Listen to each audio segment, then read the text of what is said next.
ಪ್ರೀತಿಯ ದ್ವಿತೀಯ PUC ವಿದ್ಯಾರ್ಥಿಗಳೇ ಎಲ್ಲರಿಗೂ ಕೂಡ ಮತ್ತೊಮ್ಮೆ ನಮ್ಮ ಯೂಟ್ಯೂಬ್ ಚಾನೆಲ್ಗೆ ಸ್ವಾಗತ. ನಾನು ನಿಮ್ಮ Islam sir. Welcome back to my another informative video. ಯಾಕೆ ಈ ಒಂದು ವಿಡಿಯೋ ಮಾಡಲಿಕ್ಕೆ ಕಾರಣ ಏನು ಅಂದರೆ, ಎಕ್ಸಾಮ್ 2 ಟೈಮ್ ಟೇಬಲ್ ಅಪ್ಲೋಡ್ ಮಾಡ್ತಾ ಇದ್ದಂಗೆ ಕಮೆಂಟ್ ಮೇಲೆ ಕಮೆಂಟ್ ಹಾಕ್ತಾ ಇದ್ದೀರಾ. ಸರ್ ಎಕ್ಸಾಮ್ 2 ಯಾರು ಬರಿಬೇಕು ಸರ್ ಅಂತ. ಎಕ್ಸಾಮ್ 2 ಯಾಕೆ ಬರಿಬೇಕು, ಯಾರು ಬರಿಬೇಕು ಹಾಗೂ ಯಾವಾಗ ಅಪ್ಲೈ ಮಾಡಬೇಕು ನೋಡಿ. How to apply for this exam 2 ಅಂತ ಕಮೆಂಟ್ ಮೇಲೆ ಕಮೆಂಟ್ ಹಾಕ್ತಾ ಇದ್ದೀರಾ. ಹಾಗೂ ವೇರ್ ಟು ಅಪ್ಲೈ ಅಂತ ಅಂದರೆ ಎಲ್ಲಿ ಹೋಗಿ ನಾವು ಅಪ್ಲೈ ಮಾಡಬೇಕು, ಕಾಲೇಜಿಗೆ ಹೋಗಬೇಕಾ ಅಥವಾ ಆನ್ಲೈನಲ್ಲಿ ನಾವು ಮಾಡಬೇಕಾ ಅಂತ, ಹಾಗೂ ಇದರ ಫೀಸ್ ಎಷ್ಟಿರುತ್ತೆ ಸರ್, ಬಹಳ ಫೀಸ್ ಇರುತ್ತೆ, 1000 ಗಂಟಲೆ ಇರುತ್ತಾ ಅಂತ ಅದನ್ನು ಕೂಡ ಕೇಳ್ತಾ ಇದ್ದೀರಾ. ಹಾಗೂ ಇನ್ನೊಂದು ಪ್ರಶ್ನೆ ಕೂಡ ಕೇಳ್ತಾ ಇದ್ದೀರಾ, ಸರ್ ನಾವು ಸೇಮ್ ಈಗ ಎಕ್ಸಾಮ್ 1ನಲ್ಲಿ ಹೋಗಿ ಯಾವ ಕಾಲೇಜಲ್ಲಿ ಬರೆದು ಅದೇ ಕಾಲೇಜಲ್ಲಿ ನಮ್ಮ ಎಕ್ಸಾಮ್ 2 ಕೂಡ ಬೀಳುತ್ತಾ ಅಂತ ಇಂಥ ಎಲ್ಲ ಪ್ರಶ್ನೆಗಳನ್ನು ಕೇಳ್ತಾ ಇದ್ದೀರಾ. ಕಾನ್ಫಿಡೆನ್ಸ್ ಅಂದರೆ ಇದು ಕಂಡ್ರೆ, ಯಾಕಂದರೆ ಇನ್ನೂ ಎಕ್ಸಾಮ್ 1 ರಿಸಲ್ಟೇ ಬಂದಿಲ್ಲ, ಆಲ್ರೆಡಿ ಎಕ್ಸಾಮ್ 2 ಬಗ್ಗೆ ಚಿಂತೆ ಮಾಡ್ತಾ ಇದ್ದೀರಾ ಅಂದರೆ ಎಲ್ಲೋ ಒಂದು ಕಡೆ ನೀವೇ ನಿಮ್ಮ ಮೇಲೆ ಕಾನ್ಫಿಡೆನ್ಸನ್ನು ಸ್ವಲ್ಪ ಕಳ್ಕೊಂಡಿದ್ದೀರಾ ಅಂತ. ಎಕ್ಸಾಮ್ 1ನಲ್ಲಿ ಎಲ್ಲೋ ಒಂದು ಕಡೆ ಸರಿಯಾಗಿಲ್ಲ ಅನಿಸುತ್ತೆ ನಿಮ್ಮ ಪರೀಕ್ಷೆಗಳು. ನೋ ಪ್ರಾಬ್ಲಮ್, ಎಕ್ಸಾಮ್ 2 ನಿಮಗಾಗಿಯೇ ಇರುವಂಥದ್ದು, ನಮಗಲ್ಲ. PUC ಬೋರ್ಡ್ ವತಿಯಿಂದ ನಮ್ಮ ಮಕ್ಕಳು ಖುಷಿಯಾಗಿರಲಿ ಅಂದ್ಬಿಟ್ಟು ಎಕ್ಸಾಮ್ 2 ಅಂತ ಒಂದು ಹೊಸದು ಹೌದಲ್ವಾ ಮಾಡಿರುವಂಥದ್ದು. Last year exam 1, exam 2, exam 3 3 ಪರೀಕ್ಷೆಗಳಿತ್ತು. 3 exams were there, but this year they will conduct only 2 exam. Already exam 1 complete ಆಗಿದೆ. ಎಕ್ಸಾಮ್ 2 ನೆಕ್ಸ್ಟ್ ಮಂತ್ 24ಇಂದ ಸ್ಟಾರ್ಟ್ ಆಗುತ್ತೆ. ಪ್ರತಿಯೊಬ್ಬರಿಗೂ ಕೂಡ ಗೊತ್ತಿರುವಂಥದ್ದು, ಈಗಾಗಲೇ ನಾನು ಅಪ್ಲೋಡ್ ಮಾಡಿ ಕೊಟ್ಟಿದ್ದೇನೆ ಟೈಮ್ ಟೇಬಲ್. ದಯವಿಟ್ಟು ಆ ಟೈಮ್ ಟೇಬಲಲ್ಲಿ ನೀವು ಮಾಡಬೇಕಾಗಿರುವಂಥ ಕೆಲಸಗಳ ಬಗ್ಗೆ ನಾನು ಆಮೇಲೆ ಹೇಳ್ತೇನೆ. ಮೊದಲು ಇದರ ಬಗ್ಗೆ ಚರ್ಚೆ ಮಾಡ್ತಾ ಹೋಗೋಣ ಬನ್ನಿ. ಈಗ how to apply for this exam 2. Sir ಹೇಗೆ ಅಪ್ಲೈ ಮಾಡಬೇಕು ಅಂದರೆ, ಇದು ಕೂಡ ಆನ್ಲೈನ್ ಮುಖಾಂತರವೇ ಇರುತ್ತೆ. ಇನ್ನೂ ಸರ್ಕ್ಯುಲರ್ ಬಂದಿಲ್ಲ. ಯಾವುದು ಹೇಳಿ, ಎಕ್ಸಾಮ್ 2ದು. ಎಕ್ಸಾಮ್ 2 ಲಿಂಕ್ ಬರುತ್ತೆ, ಅದರ ಬಗ್ಗೆ ಒಂದು ವಿಡಿಯೋ ಮಾಡಿ ನನಗೆ ಅಪ್ಲೈ ಮಾಡಿಕೊಡ್ತೇನೆ. ಆವಾಗ ತಾವುಗಳು ಅಪ್ಲೈ ಮಾಡ್ರಂತೆ. ಸ್ವಲ್ಪ ಪೇಷನ್ಸ್ ಇಟ್ಕೊಳ್ಳಿ. ಸರ್ ಫೀಸ್ ಎಷ್ಟು, 1000 ಗಂಟಲೆನಾ ಅಂತ. ಏನೂ ಇಲ್ಲ ಕಣ್ರೋ, ಫೀಸ್ ಏನು ಜಾಸ್ತಿ ಇರಲ್ಲ. 200 ರೂಪೀಸ್ ಇರುತ್ತೆ, 150 ರೂಪೀಸ್ ಇರುತ್ತೆ, ಅಥವಾ 175 ಇರುತ್ತೆ. ಎಷ್ಟು ಎಕ್ಸಾಮ್ ನೀವು ಕಟ್ತಾ ಹೋಗ್ತಿರೋ ಅಷ್ಟು ಫೀಸು ಕಡಿಮೆ ಆಗ್ತಾ ಹೋಗುತ್ತೆ. ಫಾರ್ ಎಕ್ಸಾಂಪಲ್ ಈಗ ನಾನು ಒಂದೇ ಒಂದು ಎಕ್ಸಾಮ್ ತಗೊಂಡಿದ್ದೀನಿ ಅಂದರೆ 150 ರೂಪೀಸ್ ಇರುತ್ತೆ. 2 ಎಕ್ಸಾಮ್ ತಗೊಂಡಿದ್ದೀನಿ ಅಂದರೆ 250 ರೂಪೀಸ್ ಇರುತ್ತೆ. ಅಲ್ಲಿಗೆ 50 ರೂಪಾಯಿ ಕಡಿಮೆ ಆಯಿತು.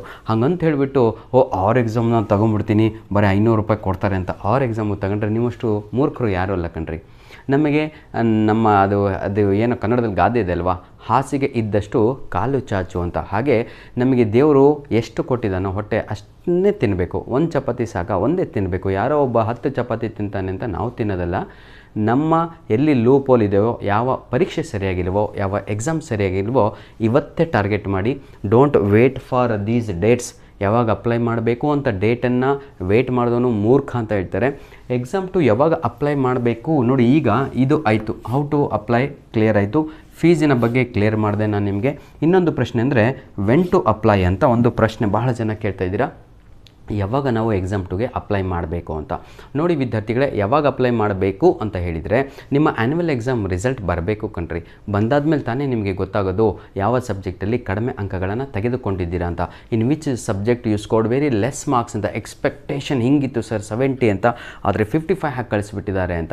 ಅಂತಹ ವಿದ್ಯಾರ್ಥಿಗಳು ತಮ್ಮ ನೋಡಿ ಎಕ್ಸಾಮ್ 2 ಇರುವಂಥದ್ದೇ ಅದಕ್ಕಾಗಿಯೇ, ನಿಮ್ಮ ಸ್ಯಾಟಿಸ್ಫ್ಯಾಕ್ಷನಿಗಾಗಿ ಅಂತ.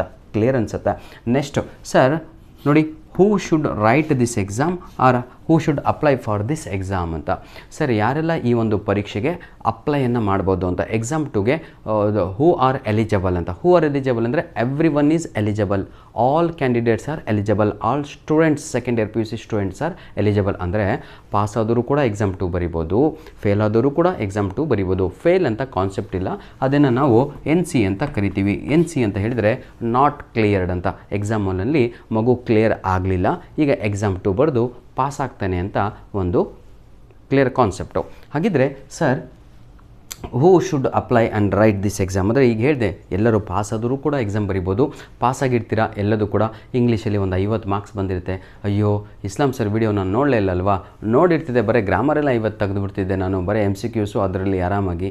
ಈಗ ಅವರು ಕ್ವಶನ್ಸು ಕೂಡ ಕೊಟ್ಟಿದ್ದಾರೆ, ಇದೇ ಆನ್ಸರು ಅಂತ ಓದಿರ್ತಿದ್ರೆ ಒಂದು 70+ ಆಗೋದಲ್ಲ ಅಂತ ಮನಸ್ಸಲ್ಲಿ ಎಲ್ಲಾದರೂ ಇದ್ದರೆ ದಯವಿಟ್ಟು ಅವಾಗ ಟೈಮ್ ಸಿಗಲಿಲ್ಲ ಸರ್, ಈಗ ಓದಿ ನಾನು ಸಾಧನೆ ಮಾಡ್ತೀನಿ ಅಂತ. Yes, that should come in you. ಅದು ನಿಮ್ಮಲ್ಲಿ ಬರಬೇಕು.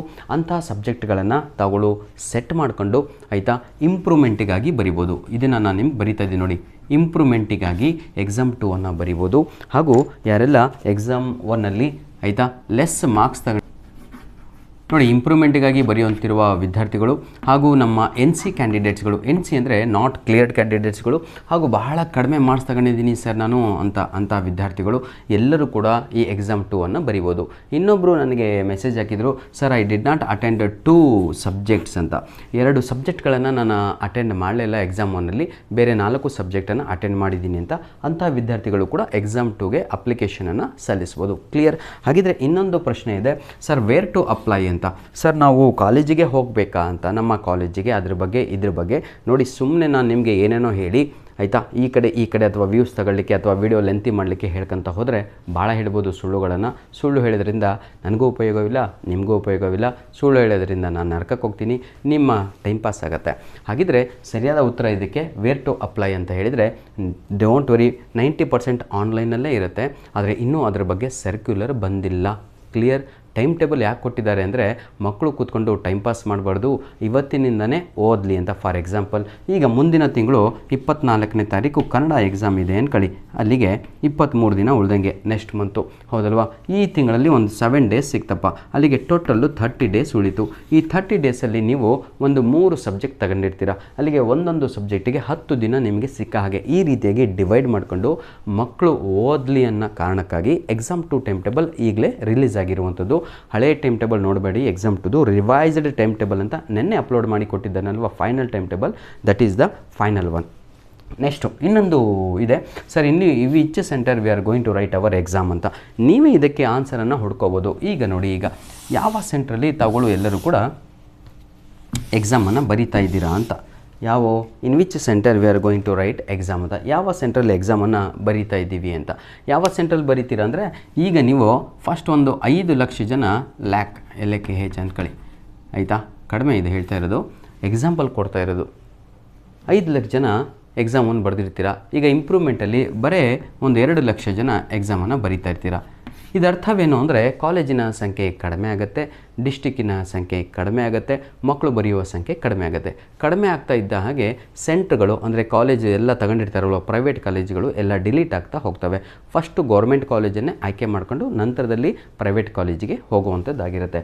ಇದರ ಅರ್ಥವೇನು ಅಂದರೆ, ಸೇಮ್ ಸೆಂಟರ್ ಯಾವುದೇ ಕಾರಣಕ್ಕೂ ತಾವುಗಳು ಎಕ್ಸಾಮನ್ನು ಬರೆಯುವುದಿಲ್ಲ, ಆಯಿತಾ? 99% ಸೇಮ್ ಸೆಂಟರ್ ಎಲ್ಲೂ ಯಾರಿಗೂ ಕೂಡ ಸಿಗುವುದಿಲ್ಲ, ಬೇರೆದಾಗತ್ತೆ.